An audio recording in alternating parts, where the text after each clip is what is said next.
Myself, Haribab Prasad Damarla, a retired Deputy General Manager from BSNL and ex-adjunct professor, EC Department, PSCMR College of Engineering and Technology, Vijayawada, Andhra Pradesh. In this session, we will discuss the second part of Introduction and Evolution to Telecom Switching Systems. This is in continuation to our lecture 1. Now in this slide, we will try to understand what is telecom network. Subscribers or the telephone users all over the world cannot be connected to a single switching system unless we have a gigantic switching system in the sky, and every subscriber has a direct access to such a gigantic system. Although communication satellite systems covering the entire globe and low-cost rooftop antenna present such a scenario, the capacity of such systems is limited. Though this concept is theoretically possible, but practically it is not possible by deploying satellites because the limitation of subscribers it can support. Perhaps thousands of subscribers can be provided such type of communication facility covering the entire globe. But telephone users are in crores. So such a gigantic system, what we conceived theoretically, is not sufficient to take care of the practical requirement of the system capacity. Therefore, the majority of telecom networks is ground-based, where the subscribers are connected to switching system via copper wires. So the major telecom networks are ground-based. The subscribers are connected to telephone exchanges or systems via a pair of copper wires. In view of the technological and engineering constraints, signal transfer on a pair of wires necessitates that the subscribers be located within a few kilometers from the switching system. So the copper wire offers some loss over a distance. So therefore the subscriber should be located as near as possible to the telephone exchange or telephone switching system. It is in the order of a few kilometers. So the distance cannot increase more than 4 to 6 kilometers. Therefore, switching systems are deployed in different localities. Since an exchange can cover a geographical area of, say, some radius 4 to 6 kilometers, so every 6 kilometers or 5 kilometers, there should be one telephone exchange to cover that area or the locality.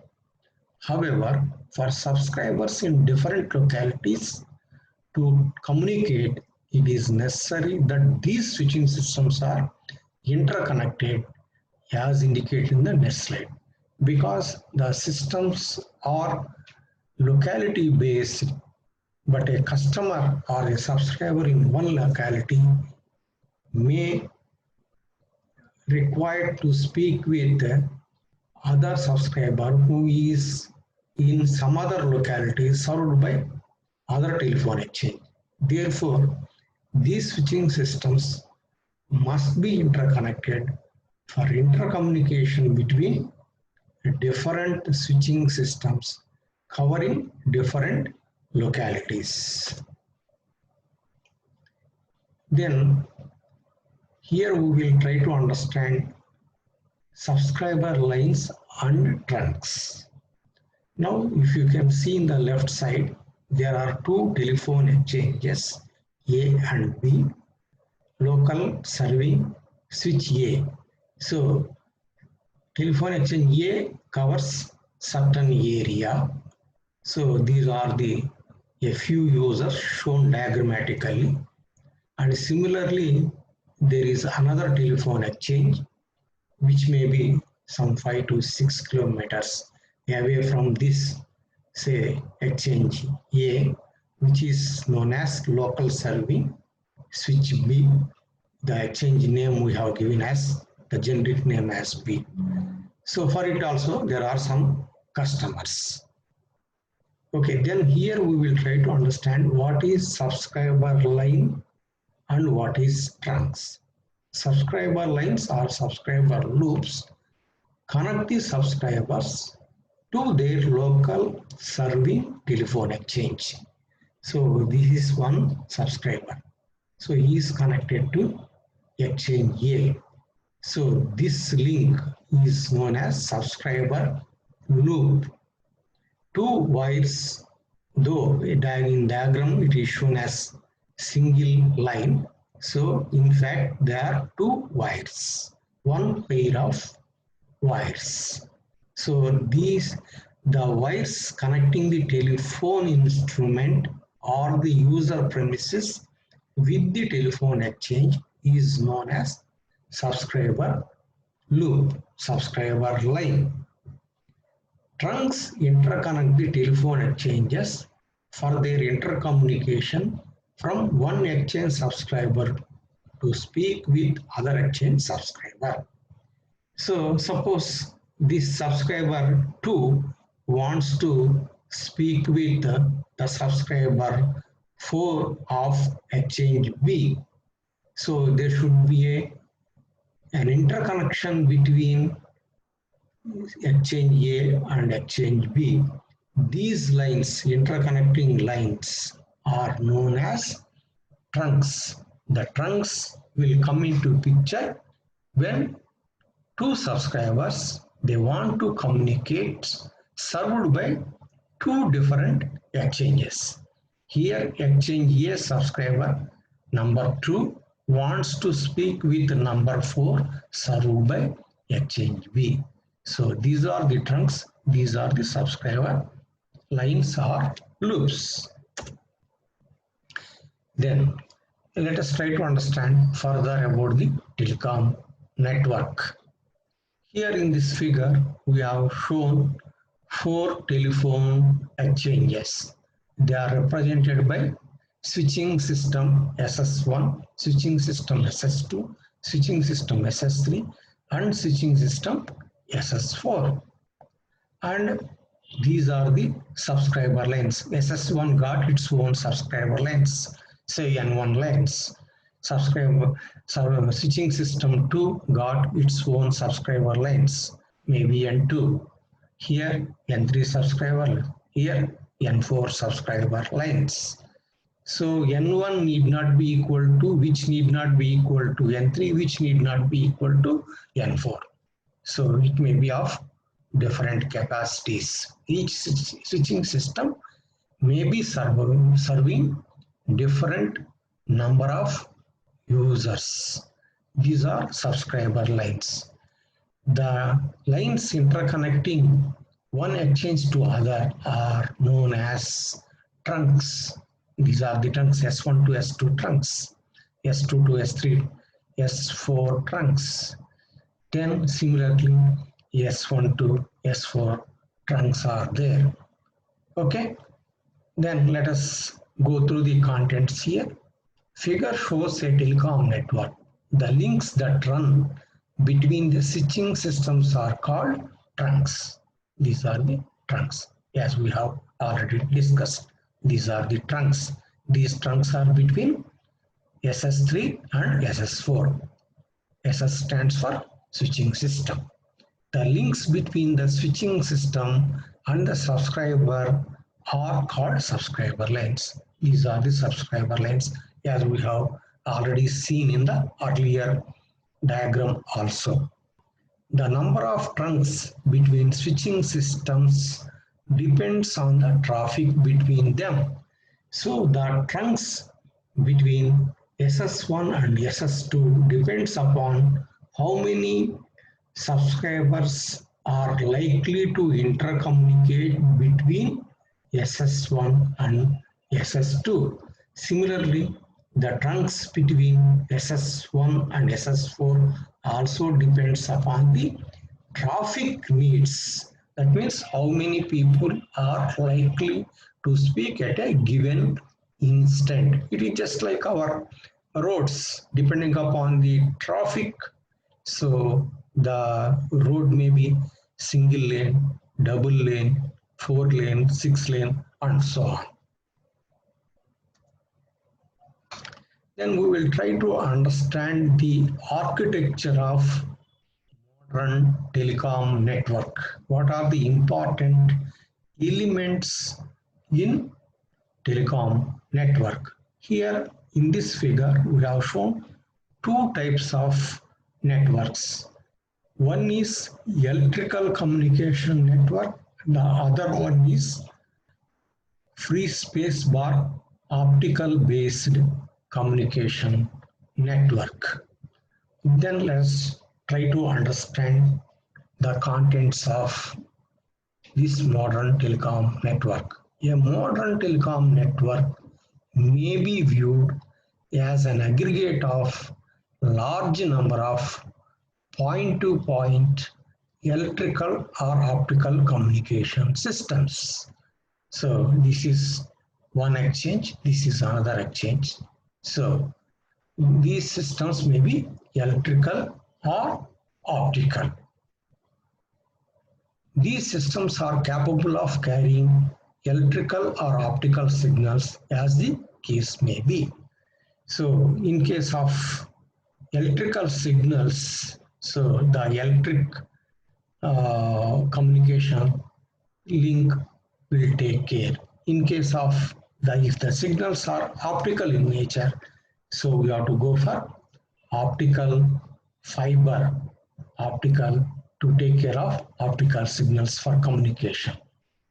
Human voice signals, that is what we speak is in the form of sound, cannot be transmitted for a longer distance because of the attenuation.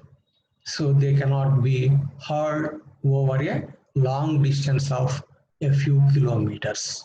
Therefore, human speech signals, that is sound, need to be converted to electrical or optical signals before they can be carried by communication system.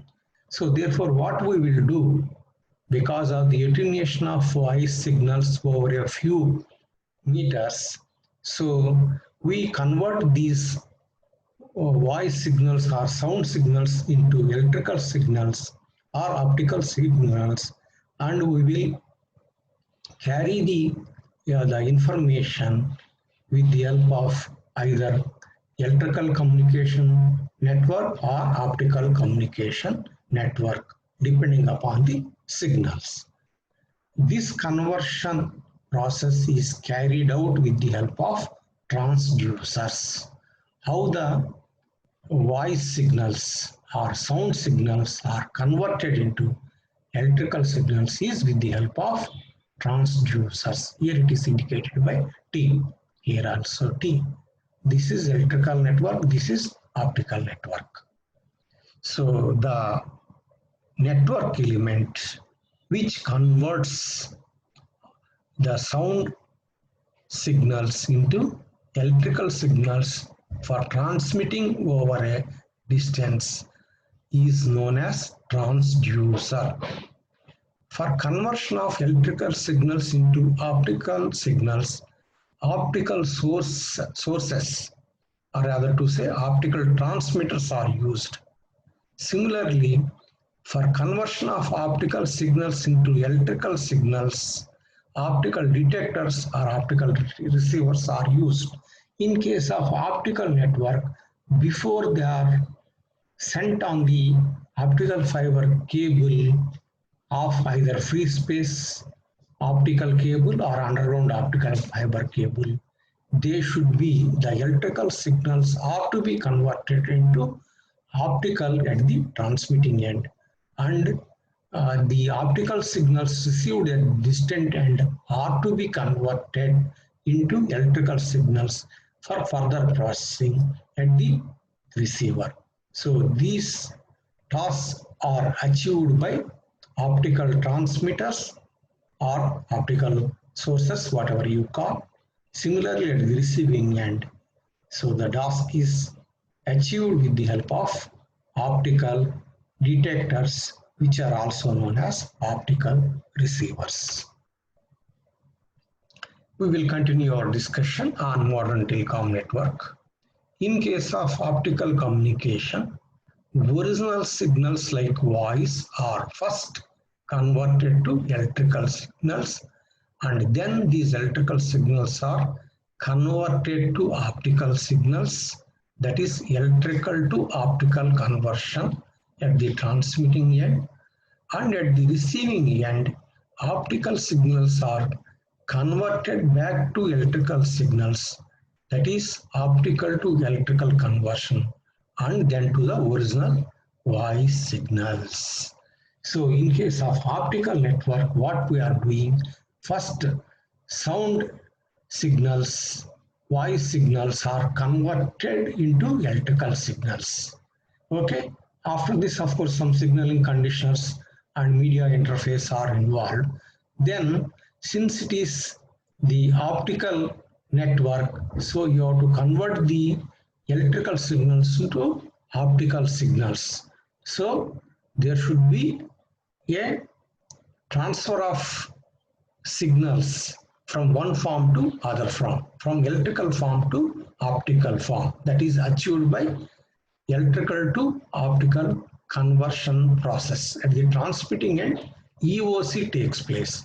At the receiving end, on the line, optical line, you will be receiving the optical signals, which cannot be directly processed by our receiver. Therefore, we will convert these optical signals into electrical signals, OEC, optical to electrical conversion. Then we will give it to further our electrical circuits, and then we will give it to our receiver, which converts the electrical signals into sound signals. So the process is detailed here. Voice is converted to electrical. This all we are discussing about optical communication. In case of optical communication, voice to electrical, electrical to optical at the transmitting end. At the receiving end, these optical signals, which are received via the optical fiber cable at the distant end, are converted into electrical, which the electrical signals are converted back to voice signals. Then a medium is required to carry these signals, and this medium is called channel. So we do require a medium, either electrical medium or optical medium is required. This medium is called as channel. The physical media or free space or radio is known as medium. The channel medium may be free space, that is radio, copper cable, or it may be coaxial cable. Nowadays, we are not using coaxial cables. They are more fit for analog communication. For digital communication, they are not suitable. Therefore, with the advent of digital communication, we have dispensed with the use of coaxial cable. And copper cable also we are using only for connecting the subscriber lines to telephone exchange, not for interconnecting the telephone exchanges. So we can use satellite or we can use the state-of-the-art optical fiber cable. So this is the latest and extensively used media which got wider bandwidth capabilities. So here I have shown the channel in red in the sense, though as far as academics are concerned, we interchangeably use medium as channel, but as far as telecom industry is concerned, channel is a subset of medium. A medium may be having so many paths. So the path is known as channel, but however, as far as academics is concerned, medium is called as channel. The signal carrying media is known as channel. Then we will study the telecom network and channel. Channels are lossy in nature and prone to external noise that corrupts the information carrying signals. So channels are the media is prone to loss over a distance. When the signal travels over a distance, it undergoes certain loss and it is also subjected to external noise. This noise along with this lossy nature of the channels corrupts the information signals. Different channels exhibit different loss characteristics and are affected to different degrees of noise. We have seen there are different types of channels. It may be microwave, that is radio, it may be satellite, it may be optical fiber cable. Depending upon the media or the channel, the loss levels also changes and the interference from external source, that is noise, also changes. Therefore, the information signals have to be conditioned, that is signal conditioner, before they are transmitted so that the effect of the loss and noise is kept within the limits and the signal reach the destination within acceptable level of quality. So before they are sent on the media, as we have seen in the earlier slide. Sorry. So this signal conditioner is used before it is ported on the channel or medium. So the signal conditioner is required before they are transmitted to mitigate the effect of loss and noise so that the signal is received at the receiving end within acceptable level of quality. Signal conditioning may include amplification, band limiting, multiplexing, and demultiplexing. Amplification is boosting the signal level. Band limiting, you all know very much from analog communication and digital communication that entire our voice band we are not transmitting, which may range the human voice, what we speak may range up to 7 kilohertz.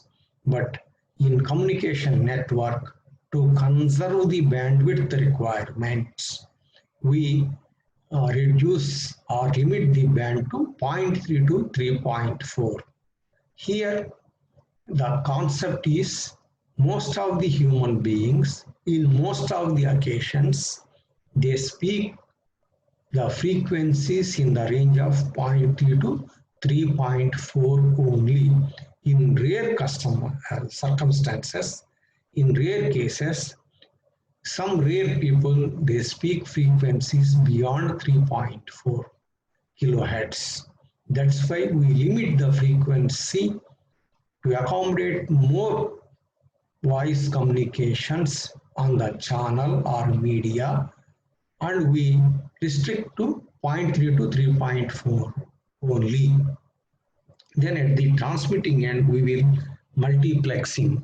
You would have studied something about that analog multiplexing and similarly digital multiplexing in digital communication. At the receiving end, the reverse process demultiplexing takes place. Further, we will study about telecom network and channels. The communication system between the subscriber and switching systems generally uses a pair of wires as the channel. So the communication system between the subscriber and switching system. Subscriber means the telephone. From the telephone to switching system, it is generally a pair of wires, except in wireless communication.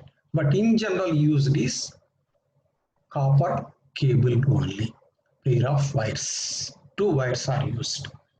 The communication systems between switching systems may use coaxial cable. As I already told, it is an outdated technology. Nowadays, it is not used for our practical purpose. Or free space, that is our radio system, that is microwave or optical fiber cable. This is the state-of-the-art technology as the channel. So from this exchange to this exchange, we have trunks. These trunks, they make use of either microwave or optical fiber cable as the channel. These trunks are working on fiber optic media or radio media, or rather to say on channel. The type of end equipment used at the subscriber premises would decide the electrical characteristics of the signals to be carried between the subscriber and the switching systems. Such wide variations in signal characteristics have led to the development of different service-specific networks like telegraph network, telex network. Both these two are outdated. Telephone network and data networks. Suppose here at the user end, if you have a voice telephone, landline telephone, it is telephone network. Suppose if it is a computer or data terminal, it is the signal to be carried from the subscriber to the switching system is data network, data information. So that is binary data.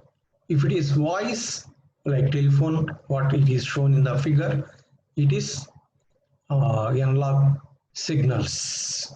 So this is known as telephone network. Here at the user end, the equipment is, say for example, computer. It is known as data network. Depending upon the customer premises equipment, that is the equipment used at the customer end, different networks have come into existence. So in earlier days, we used to have telegraph network and tax network. Of course, nowadays, we are not using this specific network consequent to evolution in the way we communicate, consequent to email.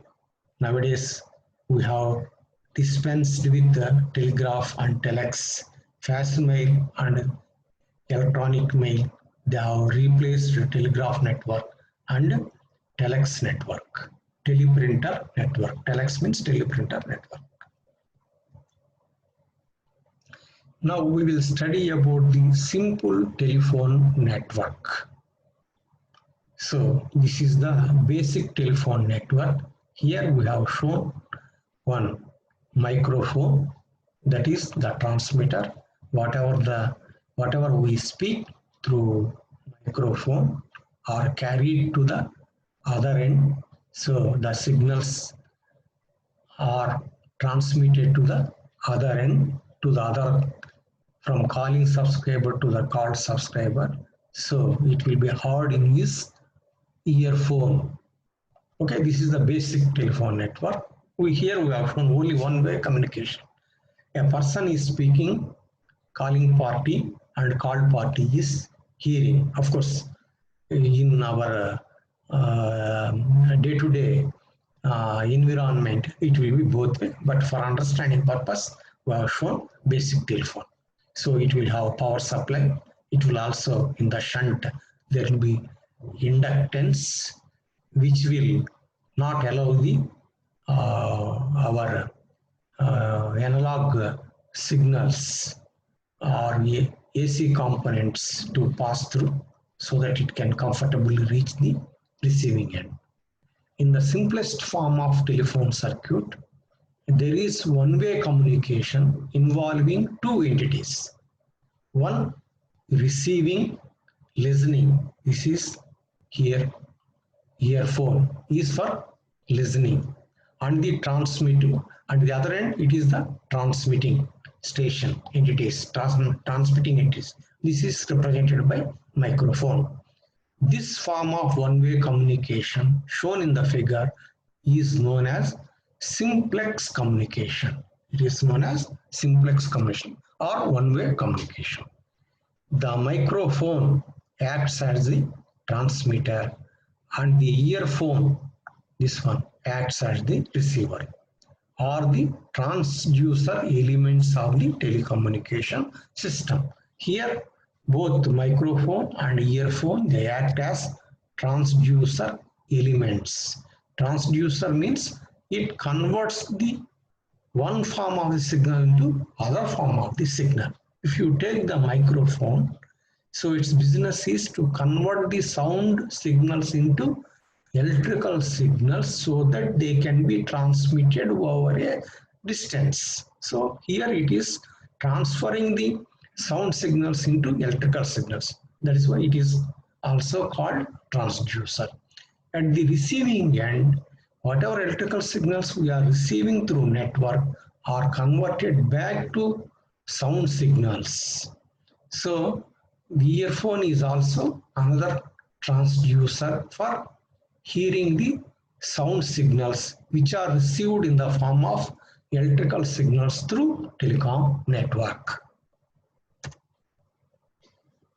Further, we will discuss about the simple telecommunication system, and with a specific emphasis on telephone handsets, which will have both microphone and both the transmitter and receiver. Okay, this is the speaker or the microphone. This is the carbon powder. Sorry, this is the microphone. This is your receiver where signal you are able to hear audio signals. Microphone converts the speech signals sound into electrical signals. Transducer. This microphone converts the speech signals, whatever we speak, into electrical signals. So this is one type of transducer. Earphone, this one, converts electrical signals into sound signals. This is another transducer. Most commonly used microphone is a carbon microphone. The most commonly used is a carbon, because here carbon granules are packed. In carbon microphone, a certain quantity of small carbon granules is placed in a box. This is the box. One side of the box cover is flexible and is mechanically attached to a diaphragm. So this is flexible, it can move, and it is fixed to a diaphragm. this is fixed, and front side is which can move depending upon the energy that impinges on this carbon granules. When the sound waves impinge on the diaphragm, it vibrates, causing the carbon granules to compress or expand, and thus changing the resistance of the granules. So depending upon the sound level, so either they are compressed or they are slightly decompressed. They may compress or expand, thus causing the change of resistance. So this compression and expansion changes the resistance of this carbon granules. If a voltage is applied to the microphone, the current in the circuit varies according to the vibrations of the diaphragm based on the carbon granules expanding and compressing. So if you connect a voltage depending upon the change of resistance because of the impinging of the sound signals, the resistance of the carbon granules may increase or decrease. Accordingly, the current flowing in the circuit will also change. Now here we will try to understand half duplex and full duplex communication. Earlier we have seen simplex or one-way communication.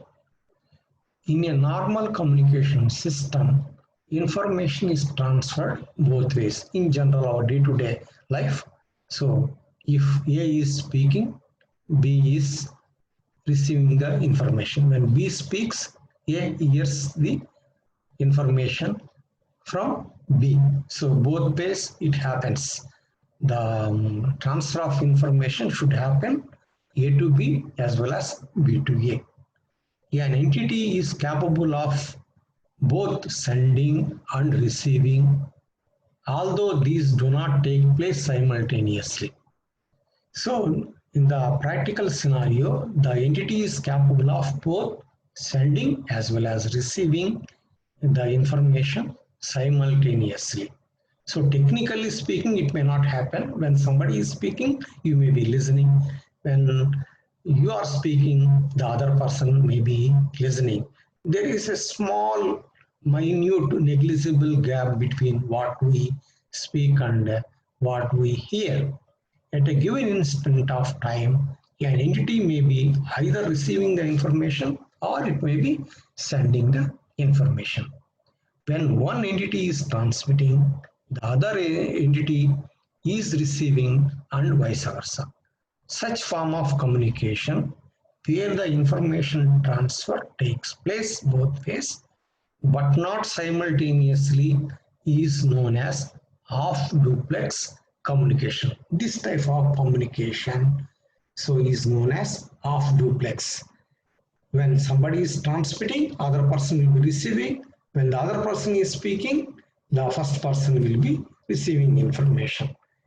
This form of communication is known as technically half duplex communication. If the information transfer takes place simultaneously in both the directions, then it is called full duplex communication. So if the transfer of information takes place, you may be hearing and speaking simultaneously. Of course, practically it may not be possible. There may be minute gap, but technically speaking, if both are happening simultaneously, it happens mainly in our data communication. So you'll be receiving information, you'll be transmitting the information, you may be uploading and you may be downloading simultaneously. So it is known as full duplex communication. Then in half duplex telephone circuit, we will try to understand one concept known as side tone. Let us see the diagram. So here, this is the microphone, that is the transmitter of user A, subscriber A, and E is the earphone or the receiver of subscriber A. Here, this is the mouthpiece or the transmitter of subscriber B, and this is the earphone of the subscriber B. This is known as M stands for microphone, E stands for earphone. So both will have microphone as well as earphone, because when A speaks, B has to hear in his earphone. When B speaks via his microphone, he has to subscriber A has to hear in his earphone.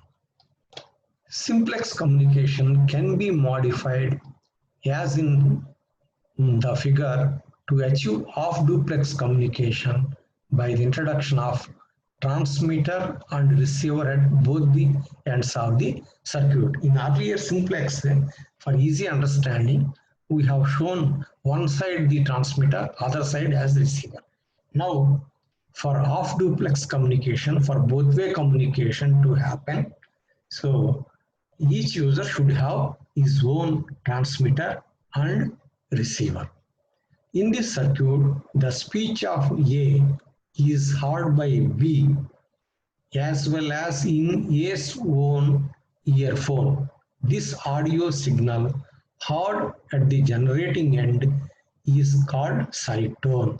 So when he speaks over his microphone, this speech is heard by not only B, but because these two are interconnected, so the same speech is also heard by the subscriber A. Whosoever speaks, he will also hear what he is speaking to the other person. That's what it is explained. So whatever the speech you are transmitting to the other person, which we are hearing at the originating end, is known as side tone. So whatever sound that we are sending to the other station is also heard by us. So this is known as side tone. So what is the importance of this side tone? Certain amount of side tone is essential. Why? If no side tone is present, a person tends to shout, and if too much of side tone is present, there is a tendency to reduce the speech to very low level. In the circuit shown in the figure, the entire speech intensity is heard as side tone, which is not desirable. Suppose if there is no side tone at A, when he is speaking, he gets a feeling that the B is not hearing him, so he will raise his voice. So if this side tone is too much, and if it is equal to what B is also hearing, whatever he is transmitting, he is hearing. So then what he will do? So it will cause some disturbance. Too much of side tone cause disturbance. So he will not. He will reduce his level of speaking, or he will reduce his volume at which he is speaking. So this type of either increasing, too much increasing, or too much decreasing is not desirable. There should be some solution wherein the side tone should be the minimum required, so that you can understand the other person is listening to you. So the same is depicted in the next slide. Now here, if you can see, so the mouthpiece is connected between the two coils P and Q, and a portion of it only is coupled to his earphone. For easy understanding, here only one side, one subscriber only it is shown, other end it is not shown, other end also similar type of arrangement will be there. So entire signal that is passing to the other end is not coupled to the earphone of his own earphone. Only a portion is coupled and a portion is not coupled. The entire portion is transmitted to the other end, but partially it is coupled as side tone. That means the extent of the side tone that is heard in his own receiver is minimized or optimized. Let us look into the contents. Figure gives a circuit where a small level of side tone and full speech level from the other party are coupled to the receiver. So from the other person, whatever he is getting, full it is coupled, but when he is transmitting, partially it is heard as side tone. And this represents the practical telephone circuit. This is the actual practical circuit. This we are achieving by placing the microphone between the two inductances P and Q in between. In this practical telephone, partial speech is coupled from his own speech and full speech from the other end subscriber. So with this arrangement of shunting the microphone between these two coils facilitates so getting the full speech from the other end and getting only partial speech whatever he speaks. So this is about the side tone and coupling. So if you like my video, please subscribe to my channel. So I thank you for hearing my lecture. This is the second part of the introduction to telecom network and its introduction as well as evolution to telecom